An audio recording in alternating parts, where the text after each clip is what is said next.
Good afternoon बेटा। आज हम हमारे ऑनलाइन क्लास में गुप्त वंश की सांस्कृतिक उपलब्धियों के बारे में पढ़ेंगे। कल हमने पढ़ा था, गुप्त काल के बारे में पढ़ा था कि गुप्त काल के संस्थापक जो है श्रीगुप्त है। श्रीगुप्त के बाद शासक घटोत्कच, घटोत्कच के बाद जो है चंद्रगुप्त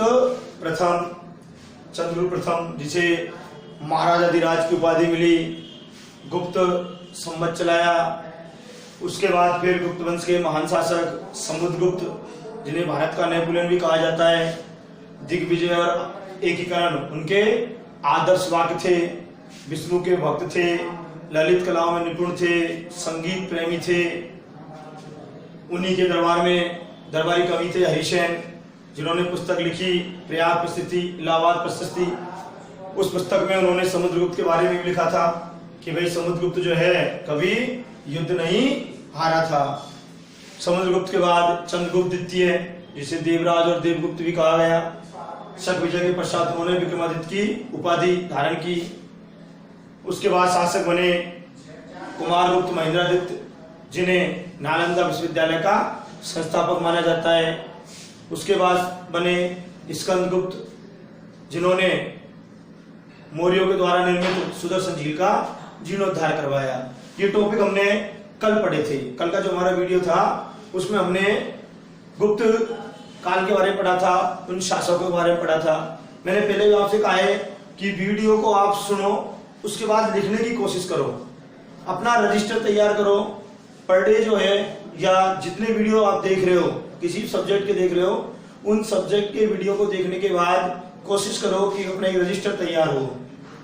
चाहे रफ रजिस्टर के रूप में आप उसको तैयार करो, लेकिन रजिस्टर तैयार करो, जिससे आपको बार बार में उस टॉपिक को समझने, उसके लिए आपको मोबाइल की आवश्यकता नहीं पड़े, जिससे मोबाइल का भी यूज कम होगा और आपका जो रजिस्टर जो है वो भी तैयार होगा।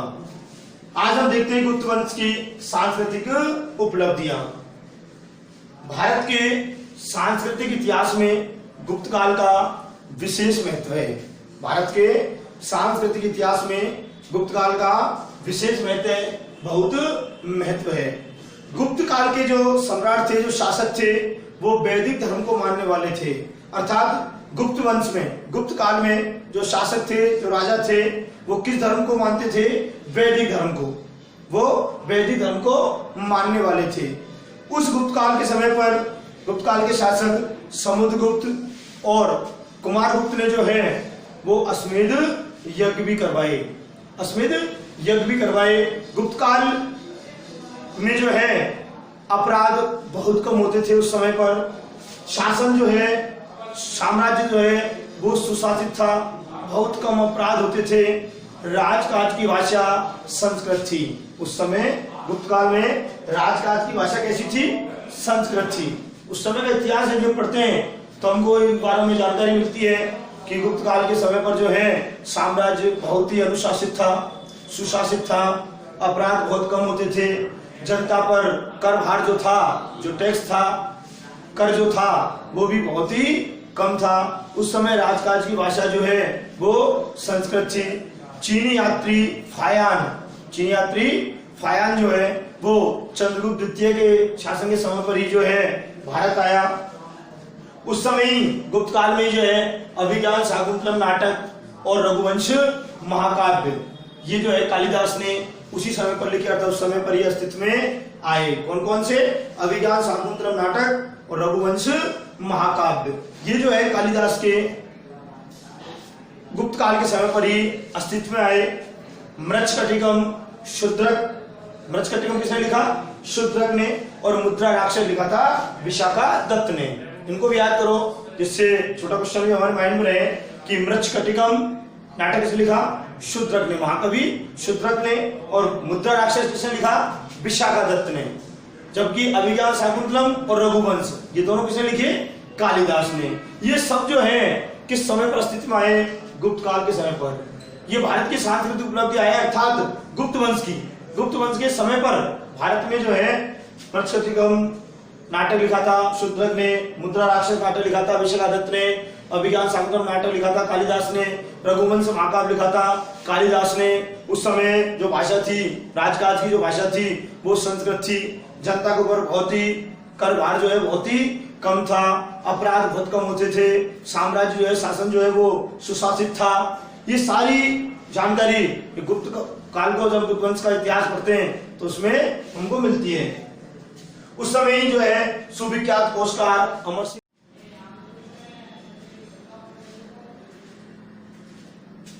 तो गुप्त काल में जो है सुविख्यात कोशकार अमर सिंह हुए। हम यही चल रहे थे। रामायण, महाभारत, मनु संहिता ये सब जो है अपने वर्तमान स्वरूप में उसी समय अस्तित्व में आई। अर्थात रामायण, महाभारत और मनु संहिता जो अपना उनका वर्तमान स्वरूप है ये उसी समय अस्तित्व में आया। कब? गुप्त काल में ही। गुप्त काल में ही आर्यभट्ट, बरामीर और ब्रह्मगुप्त इन्होंने गणित और ज्योतिर्विज्ञान के विकास में बहुत ही योगदान दिया। आर्यभट्ट, बरामीर और ब्रह्मगुप्त इन तीनों ने, अर्थात आर्यभट्ट ने, बरामीर ने और ब्रह्मगुप्त ने गणित और ज्योतिर्विज्ञान के क्षेत्र में बहुत ही अधिक विकास किया। उसी समय इनके विकास में इन्होंने योगदान दिया। दशमलव प्रणाली का आविष्कार जो है ये भी गुप्त काल में ही हुआ। वास्तुकला, चित्रकला और धातुकला, वास्तुकला, चित्रकला और धातुकला इनका विकास भी गुप्त काल में हुआ। अर्थात बहुत अधिक विकास इनका इस समय पर हुआ, जिसके स्पष्ट प्रमाण है दिल्ली स्तंभ स्थित लौह स्तंभ। दिल्ली में स्थित लौह स्तंभ जो है वो इसका प्रमाण है। नालंदा में 80 फीट ऊंची जो बुद्ध की प्रतिमा है, जो बुद्ध की मूर्ति है, वो भी इसका एक प्रमाण है। इसके अलावा गुप्त काल में ही कुमार गुप्त ने नालंदा विश्वविद्यालय की स्थापना की। नालंदा विश्वविद्यालय की, क्योंकि नालंदा विश्वविद्यालय का संस्थापक इसको माना जाता है कुमार गुप्त को। उसी समय पर जो है सुदर्शन झील जो है इसका जीर्णोद्धार करवाया। किसने? स्कंद गुप्त ने। उस समय पर अश्वमेध यज्ञ भी हुए। ये सारी जो है इन चीजों का विकास ये गुप्त काल में ही, गुप्त वंश में ही, गुप्त वंश के शासकों के द्वारा ही किया गया। इन सबको हम जो है गुप्त वंश की सांस्कृतिक उपलब्धियों में पढ़ते हैं। इस पूरे टॉपिक को आप अपने रजिस्टर में नोट करो, आराम से लिखो। भारत के जो है इतिहास में गुप्त काल का विशेष महत्व है। भारत के सांस्कृतिक इतिहास में गुप्त काल का विशेष महत्व है। गुप्त सम्राट जो है वैदिक धर्म को मानने वाले थे। किस धर्म को मानने वाले थे? वैदिक धर्म को मानने वाले थे। समुद्रगुप्त, कुमारगुप्त प्रथम इसने जो है अश्वमेध यज्ञ भी करवाया। उन्होंने बौद्ध और जैन धर्म को आश्रय दिया। चंद्रगुप्त द्वितीय के समय पर चीनी यात्री फायान जो है वो भारत आया। चीनी यात्री फायान जो है भारत आया। उस समय राजकाज की भाषा संस्कृत थी, अपराध बहुत कम होते थे, शासन जो है वो सुशासित था और जनता के ऊपर कर भार भी बहुत ही कम था। रामायण, महाभारत, मनु संहिता अपने वर्तमान स्वरूप में उसी समय अस्तित्व में आई। उसी समय पर जो है आर्यभट्ट, बरामीर और ब्रह्मगुप्त ने जो है गणित और ज्योतिर्विज्ञान के विकास में बहुत अधिक योगदान दिया। उसी समय पर अभिज्ञान शाकुंतलम नाटक और रघुवंश महाकाव्य कालिदास ने लिखे। उसी समय पर मृच्छकटिकम नाटक जो है वो शूद्रक ने लिखा। मुद्रा राक्षस नाटक जो है विशाखादत्त ने लिखा। सुविख्यात कोशकार अमर सिंह भी उसी समय पर आए। ये सारी जो सांस्कृतिक उपलब्धियां हैं ये गुप्त वंश की है। तो हमारा कल का एक टॉपिक हो गया गुप्त काल, जिसमें हमने गुप्त वंश के शासकों के बारे में पढ़ा था। श्रीगुप्त संस्थापक, उसके बाद घटोत्कच, फिर चंद्रगुप्त प्रथम, फिर समुद्रगुप्त। चंद्रगुप्त प्रथम जिसे महाराज की उपाधि मिली, मैंने पहले बताया। समुद्रगुप्त जो सबसे ज्यादा इंपॉर्टेंट टॉपिक है गुप्त वंश के शासकों में। फिर आपका आ गया चंद्रगुप्त द्वितीय, देवराज और देवगुप्त भी उसे कहते हैं। शकों को विजय के पश्चात उन्हें विक्रमादित्य की उपाधि भी मिली। फिर कुमारगुप्त नालंदा विश्वविद्यालय का संस्थापक और स्कंदगुप्त सुदर्शन झील का जीर्णोद्धार। तो कल का हमारा टॉपिक है उसको लिखो।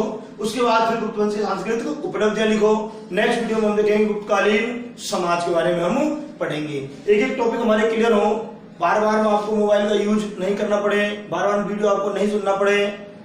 इसके लिए आप एक रफ रजिस्टर के रूप में इन चीजों को नोट करने की कोशिश करो, जिससे आपको समझ में आएंगे और याद भी होंगे और मोबाइल का भी आपको लगातार उपयोग नहीं करना पड़ेगा। धन्यवाद।